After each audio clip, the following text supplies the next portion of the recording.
साहित्य सर्जन में अतुलनीय योगदान है।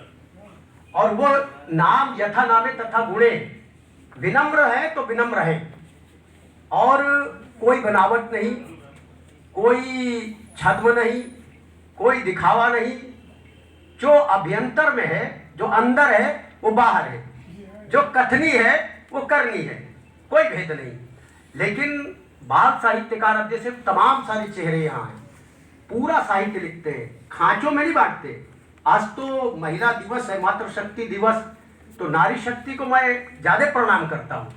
और नारी यानी लेखिकाएं, कवित्रियां जो बाल साहित्य का सृजन करती हैं, वो न केवल बाल मन पर उसके व्यक्तित्व के विकास में उसको गढ़ती हैं, बल्कि उसको संस्कारों से संदेश देती हैं। और आज ये निर्मम समय, जब संस्कृति छीज रही है, जब हम परिवार के संबंध छीज रहे हैं, जब हम संस्कार से विलुप्त हो रहे हैं या उससे विलग हो रहे हैं, दूर हो रहे हैं, और हमारे साथ साथ संस्कार ही नहीं, हम संस्कृति से भी दूर हो रहे हैं, तब ऐसे समय में बाल पीढ़ी, जब बच्चा मतलब दूध की बोतल रहती है और बच्चे को वो शैतानी न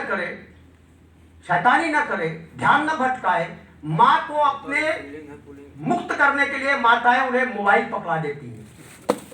अब मेरा एक पोता है और 7 साल की उम्र में उसके मोटा चश्मा लगा है, तो बहू पकड़ा दिया, बोतल पकड़ा दी, गाना बजने लगा। थोड़ा बड़ा हुआ तो कार्टून दिखा दिया, कार्टून, अब बिना कार्टून देखे वो खाना नहीं खाता है।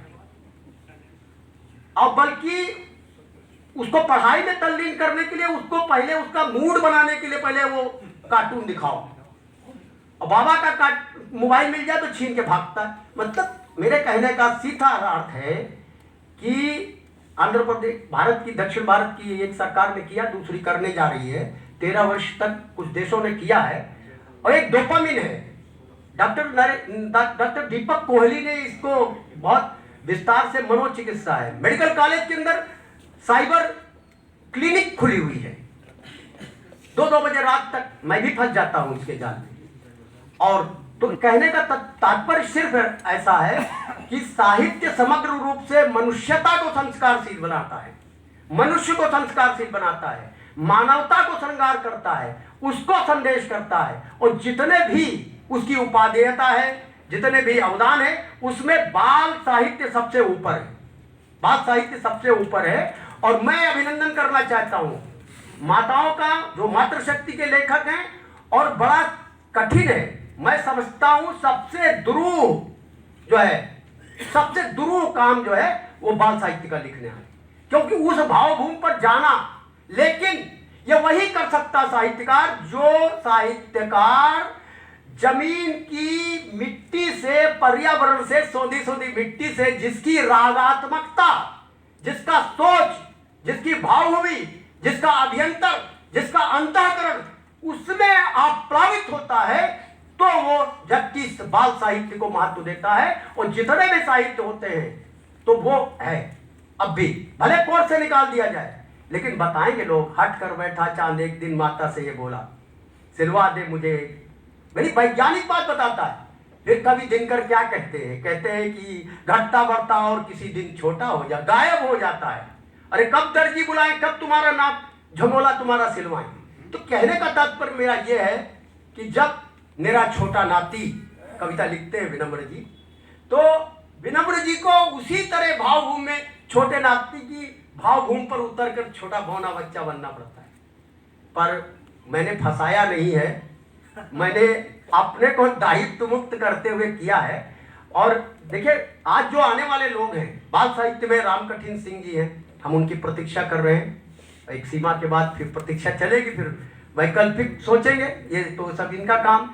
लेकिन एक सूर्य है, सूर्य कुमार पांडे जी, यानी बाल कविताओं को की स्वीकृति, जब मैं धर्मयुग पत्रिका, यहाँ धर्मवीर भारती का चित्र लगा है, और वो अंधा युग में कहते हैं जो महाभारत के पौराणिक आख्यान पर आधारित उस तात्कालीन समय की सामयिक चिंतन पर जिन्होंने अंधा युग लिखा, वो काम जो उनकी कविता में वो कहते हैं अर्जुन से, उनका एक संवाद है। जब कोई व्यक्ति अनासक्त होकर चुनौती देता है इतिहास को, जब कोई व्यक्ति अनासक्त होकर बिना किसी चीज की आकांक्षा या प्रतिदान चाहे चुनौती देता है इतिहास को, तो उस दिन नक्षत्रों की दिशा बदल जाती है, मानी ज्योतिष बदल जाता है, उस दिशाएं तक बदल जाती हैं और कोई ज्योतिष टिक नहीं पाता है जब अनासक्त भाव से। तो मैं ये कह सकता हूं, ये मुझे मेरे लिए गर्व की बात है, ये गौरी शंकर वैश्य विनम्र का लेखन उस कसौटी पर खरा उतरता है कि वह अनासक्त भाव से साहित्य को उन्होंने व्यापार रोजगार का नहीं बल्कि समाज में संस्कारशील परिवर्तन लाने के लिए, एक सकारात्मक भूमिका के लिए उन्होंने एक सार्थक सृजन किया है। मैं उनके अवदान को प्रणाम करता हूं। उनकी लेखक की मेधा, बुद्धिमत्ता, विज्ञान, मतलब क्या कहते हैं, ज्ञान, प्रज्ञान, मेधा, बुद्धिमत्ता और विद्या जो भी है उनमें, उस सब को मैं प्रणाम करता हूं, अभिनंदन करता हूं। और उनके जीवन की जो आयु यात्रा है उसमें आज की तिथि, ये समय बहुत, आइए अभिनंदन, एक बार जोरदार तालियां बजाइए। दादा सूर्य जो है वो कुमार पांडे जी, हिंदी साहित्य के पुरोधा, कविता के मंचों के, गद्य के, इन्होंने निशंक जी के समय के अपने सुंदर सुंदर गीत सुनाए थे। मैं सीधे मंच पर लाइए, मैं यही चाहता हूँ, आप सीधे आइए, मंच पर आइए।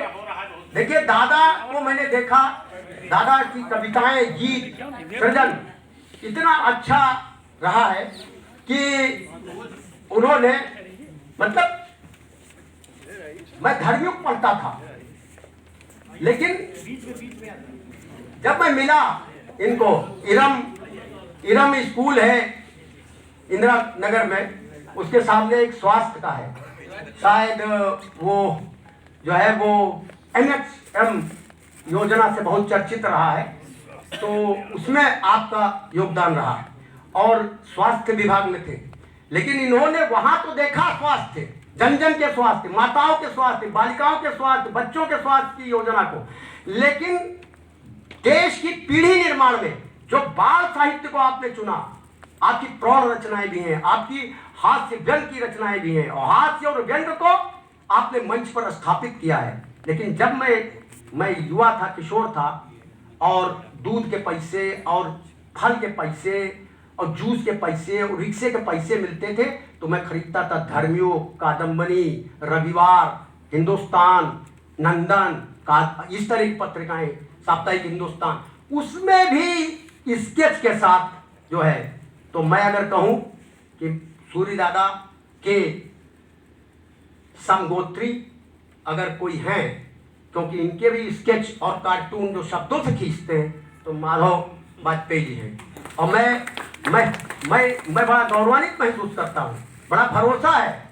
मैं अगर कोई आदमी हो, तो मैंने फंसाया नहीं है, मैंने अपने से बेहतर विकल्प विनम्र जी को दिया है। तो मैं चाहता हूँ कि माइक पर मेरे बहुत बहुत शुभ संस्थाएं, इनका दीर्घ जीवन, सक्रिय जीवन, दोनों विभूतियों का और आदरणीय पांडे जी का दीर्घ जीवन रहे और सुदृढ़ जीवन रहे, सकारात्मकता से लिखते रहे, और इसी प्रकार देश समाज का और देश की देशना का, आज देश की देशना खतरे में है, देश की देशजता, देश की देशना, भारत की भारतीयता, भारत के मौलिक सूत्र और उसका स्पंदन क्या बचा रहेगा?